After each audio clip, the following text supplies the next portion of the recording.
Aí eu acho. Aí é onde tem que haver a mudança da lei. Chegamos no ponto comum. Você que trata de violência de mulher, porque eu acho que violência é violência em qualquer terreno. Eu queria a sua opinião em relação a essa coisa da lei, e também eu acho que vale a pena a sua palavra de mostrar a necessidade também, porque parece que não há ligação, as pessoas não entendem que a urna é a maior defesa que você pode ter. Quando você aperta aquele diabo daquele botão lá, você está, na verdade, escolhendo as pessoas que vão legislar as leis que você vai viver sob elas. Então, assim, como que você olha essa parte política de leis? Você acha que tem que ser mais pesada, mais light? Como que deve ser? Bom, agora a gente entra numa seara bem complicada. Que é importante. Né? Mas assim, o que acontece, na minha visão, o que acontece na lei hoje é que a gente vive um momento político muito ruim. Esse momento político, e assim, sem querer puxar sardinha para uma brasa qualquer, a gente tem de um lado uma galera que fala obviedades. Tipo, o mar é lindo. Mas essas platitudes a gente já está acostumado. Aí é que a gente se engana. A gente não está acostumado. Tá. Talvez eu, você, ele, que está aí na casa dos 20 anos, a gente está acostumado. 22. Mas essa molecada que está vindo agora, não tá. Vou dar um exemplo fora da caixinha. Quando eu era moleque, a minha mãe me levava na igreja. E aí eu sempre gostei muito de rock. Sempre gostei muito de rock.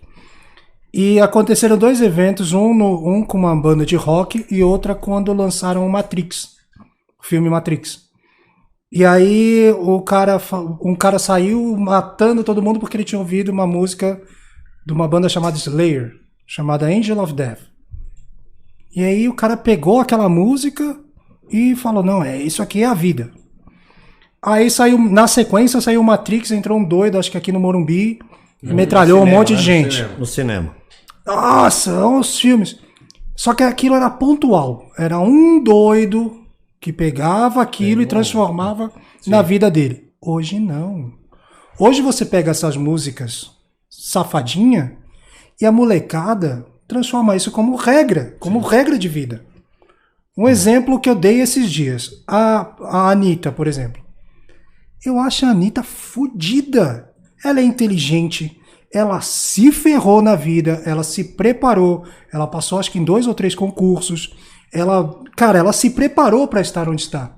Mas vê se ela fala isso. Não, ela não fala, porque isso não vende. Então essa platitude que você falou, o mar é lindo, todo mundo acha o mar lindo.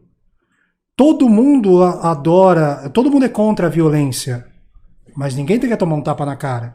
Só que o que a gente tem hoje no Brasil é que um lado está falando assim, olha, não pode dar tapa na cara, enquanto o outro está falando assim, não, mas espera, se eu tomar um tapa na cara, eu vou dar de volta. Mas não pode responder violência com violência. E vai responder com o quê? É aquilo que eu estava falando. Eu falei isso numa palestra sábado. A gente está pegando, por exemplo, os homens, e não é que a gente está fazendo isso aqui. Vamos lá. Antigamente falava que tinha o machismo e a mulher estava aqui. Não é que a gente está fazendo isso aqui. A gente está fazendo isso aqui. Então a gente está transformando o homem num moleque, os caras de 20, 25, 30 anos, andando com bermudinha do Baby Yoda. Que é o que estão virando mesmo, infelizmente. Não é? Andando com bermudinha do Baby Yoda, com o cabelo da Pedrita aqui em cima.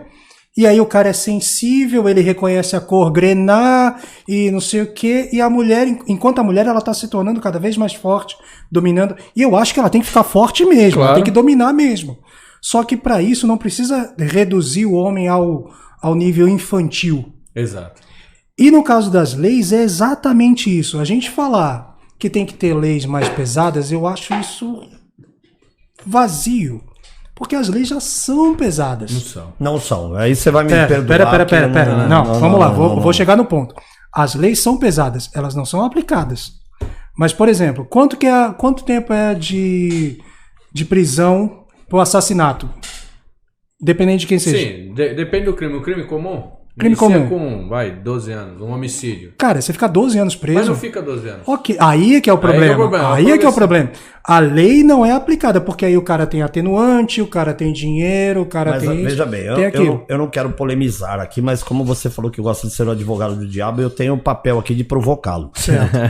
Percebe? Então, olha só. Se nós temos uma legislação que existe e que você afirma que é pesada, mas não é cumprida.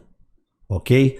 E num país onde nós temos várias instâncias, onde uma pessoa é condenada por uma banca de juízes, depois ela é absolvida inexplicavelmente. Ela é descondenada. Então, se a gente está falando da mesma pessoa, então nós estamos na casa. Peraí, nós estamos na casa. Absolvida. Então, sob o meu conhecimento de direito, que é zero, para mim isso chama-se Casa da Maria Joana. Sim. Então é o seguinte, eu acho que na medida em que uma mulher toma uma porrada na cara, que ela fica deformada, como eu vi na foto, fiquei chocado aqui.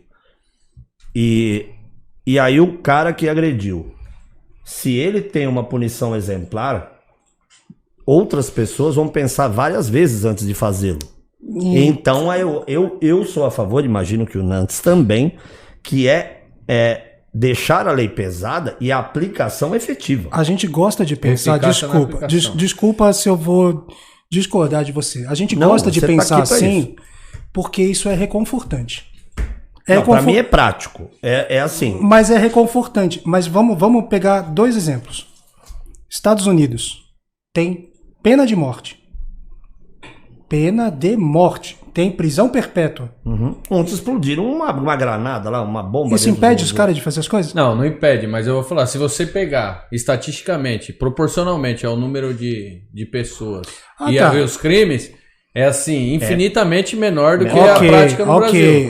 Aí se a gente falar em proporcionalidade, aí eu não, entendo. Impedir o crime, igual você falou, nunca vai impedir, porque sempre não, vai ter um maluco que vai entrar e vai fazer. Mas aí são atos. Mas aí vamos trazer para o Brasil. Vamos trazer para o Brasil. Estupro. O estupro ele é condenado 2 vezes. Ele é condenado a ficar preso e ele é condenado pelos presos. E na maioria das vezes ele morre na cadeia. Justo. De porrada. Os caras batem até morrer. Isso impede o cara de estuprar? Não, de fato não impede de estuprar, mas eu vou te dar um exemplo que eu peguei hoje, desculpa. Mas eu vou falar, talvez a gente poder, se não fosse um freio desse, talvez o número poderia ser ainda maior. Aí eu concordo. O número poderia ser vou te dar um maior. Exemplo que eu vi hoje. Tem uma parceira minha que é lá dos Estados Unidos, é da Hope and Justice Foundation. Ela cuida de tráfico humano. Ela botou uma matéria hoje no Instagram que o cara, lá nos Estados Unidos, sim, ele estuprou a filha de 60 dias.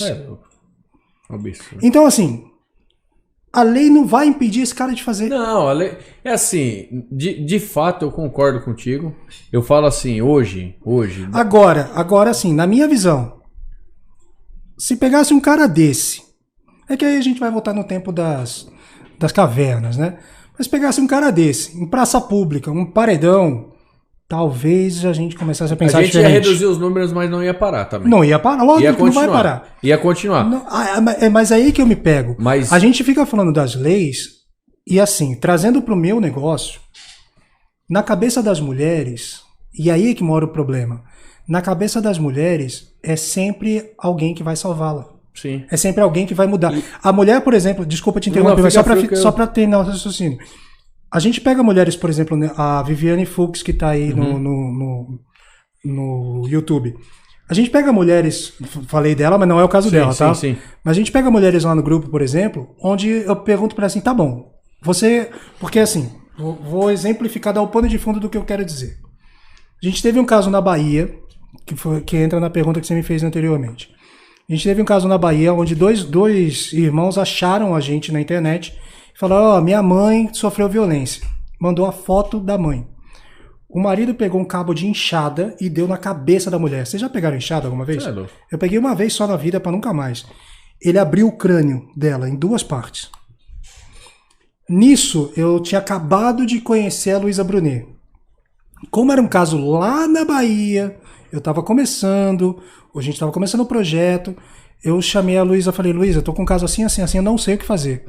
A Luísa pegou o telefone, 10 horas da noite, ligou para uma mulher lá na Bahia chamada Sara Gama, que é uma promotora de justiça de lá.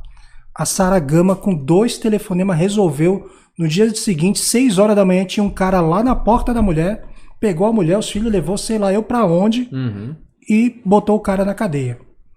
Todo mundo veio no grupo comemorar. Beleza. Passou um mês, os mesmos irmãos foram lá e colocaram que o cara, na mesma cidade, tinha matado a mulher. E aí falou assim, ele tem que pagar, tem que ser preso, tem que não sei o quê. E eu fiquei vendo o grupo rolar. Alguns dias depois o cara foi preso. E aí vieram comemorar no grupo. Ele foi preso, agora ele vai pagar. Eu falei, mas vai pagar o quê? Vai voltar? Ele não vai pagar nada. A mulher morreu. O que vocês estão comemorando? Sido preso, ele devia ter voltado. Não devia ter voltado. Devia ter essa é a situação. Aí eu concordo contigo. Esse cara de Ferraz que matou a mulher a facadas, ele tá solto. Sabe por quê? Porque ele é bancário, porque ele não tinha antecedente criminal, ele é drogado, todo mundo sabe que o cara é drogado, todo mundo sabe que o cara compra droga na boca. E assim, não é eu que tô falando. Sim. Me contaram. Todo mundo conhece o cara, eles moram na mesma cidade há anos. O cara tá solto.